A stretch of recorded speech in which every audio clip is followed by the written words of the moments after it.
Hello everyone, আপনারা সবাই কেমন আছেন? আশা করি খুবই ভালো আছেন। আমিও কিন্তু খুবই ভালো আছি। আজকের দিনটা ছিল আমাদের জীবনে একটা খুবই সুন্দর দিন। আজকে আমি আমার দাদাকে আনতে যাচ্ছিলাম। এই যে এটা হচ্ছে আমাদের রাস্তা। আমি একটা গাড়িতে উঠে পড়েছিলাম। গাড়িতে উঠে আমি যাচ্ছিলাম। দেখুন আমাদের রাস্তার পাশে বিল। বিলের পরিবেশটা আপনারা দেখুন। সবার জমিতে এখন সবজি এবং এখন জল শুকায় গেছে। বেশিরভাগ জমিতেই জল শুকায় ফেলছে, কারণ এখন আমাদের দিকে মাটি কাটাবে, ভেড়ি দেবে। তারপরে আমি যাচ্ছিলাম, যেতে যেতে আমি এতটাই খুশি ছিলাম এই দিনটার জন্য যে বলে বোঝাতে পারবো না।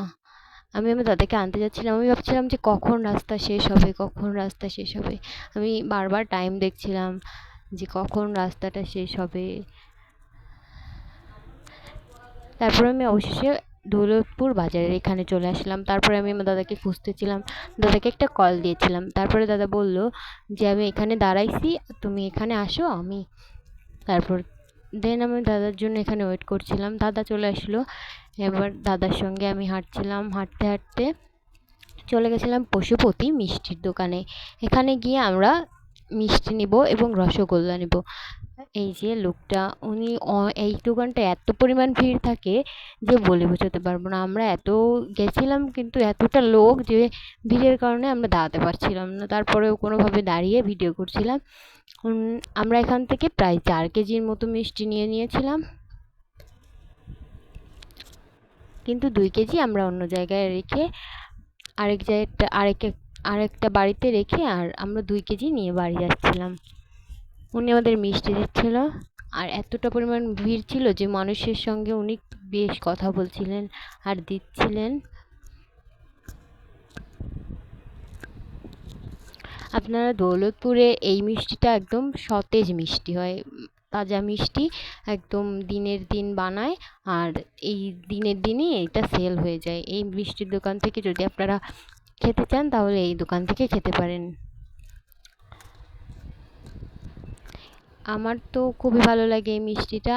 একদম আমরা যখন গেছিলাম তখন একদম গরম গরমই মিষ্টি ছিল।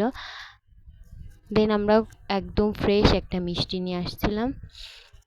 তারপরে ওনারা আমাদের কাছ থেকে বিল নিল। তারপরে আমি আর আমার দাদা এই মিষ্টিটা নিয়ে এখন বাড়ি চলে যাব।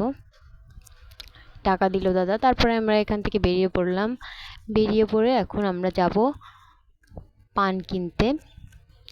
এই যে একটা পানের দোকানে চলে আসলাম। এখানে এসে আমরা আধা পন মতো পান নেব। সেই কারণে আমি ওনাকে বলছিলাম যে আমাদের আধা পন পান দেন। এখন বলছিল যে কয় টাকা হবে আধা পন পান। তারপরে আমরা 80 টাকা না 80 টাকা বা 60 টাকা এরকম দিয়ে পান নিয়েছিলাম। উনি আমাদের প্যাক করে দিল। এখন আমরা যাব একটা তরমুজ কিনতে। সেখান থেকে আমরা তরমুজের মার্কেটের দিকে যাচ্ছিলাম। এই যে আপনারা আমার দাদাকে পিছন দিক দিয়ে দেখতে পাবেন। এই তরমুজটা এখন ট্রেন্ডিংয়ে চলছে, মধু মধু রসমালাই। হ্যাঁ, এইবার আমরা এই তরমুজটাকে একটু হালকা একটু চিড়ে নিয়েছিলাম। এটা হয়েছিল 300 টাকা দাম। উনি আমাদের দেখাচ্ছিল যে কয় টাকা হয়েছে। দাদা দেখছিল যে আজ তো ভালো হবে কিনা। তারপর আমরা ওনার থেকে এটা একটু একটু চিড়ে নিয়েছিলাম যে লাল হবে কিনা। একদম কেটে আনিনি আমরা। তারপরে টাকা দিয়ে দিল দাদা। তারপরে আমরা চলে গেছিলাম মনির জন্য আঙুল ফল কিনতে। আমার মনি আঙুল ফল খেতে খুবই ভালোবাসে, এই কারণেই আমরা আঙুল ফল নিচ্ছিলাম মনির জন্য।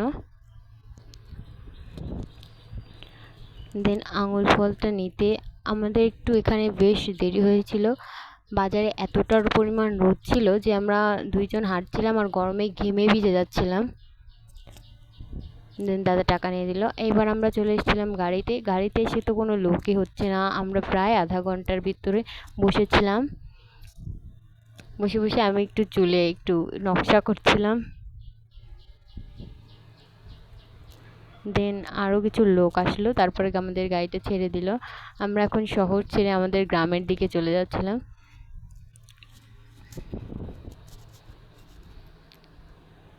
আর বাড়িতেও সবাই এতটা পরিমাণে খুশি ছিল যে আমরা কাউকে বলিও নি, যে আমরা বাড়িতে যাওয়ার আগে আমরা কাউকে বলিও নি যে আমরা এখন আসতেছি।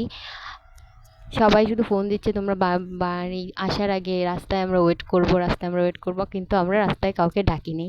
আমরা আমাদের বাজারের এদিকে চলে এসে, আর রাস্তাতে এতটা পরিমাণ খারাপ যে চলতে আমাদের এতটা পরিমাণ কষ্ট হচ্ছিলো। এমনিতেই গরম উপর দিয়ে, আর এদিক থেকে ঝাঁকি ঝাঁকি খেতে খেতে আমাদের পেটে প্রায় ব্যথা হয়ে যাচ্ছিলো। দেন আমরা একদম বাড়ির কাছাকাছি চলে আসছি।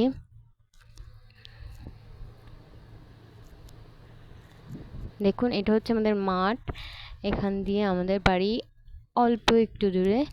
দেন আমরা নেমে পড়েছিলাম গাড়ি থেকে। দাদা তো যেতেই চাচ্ছে না বাড়ি, লজ্জা করছে নাকি। দেন টাটা বন্ধু।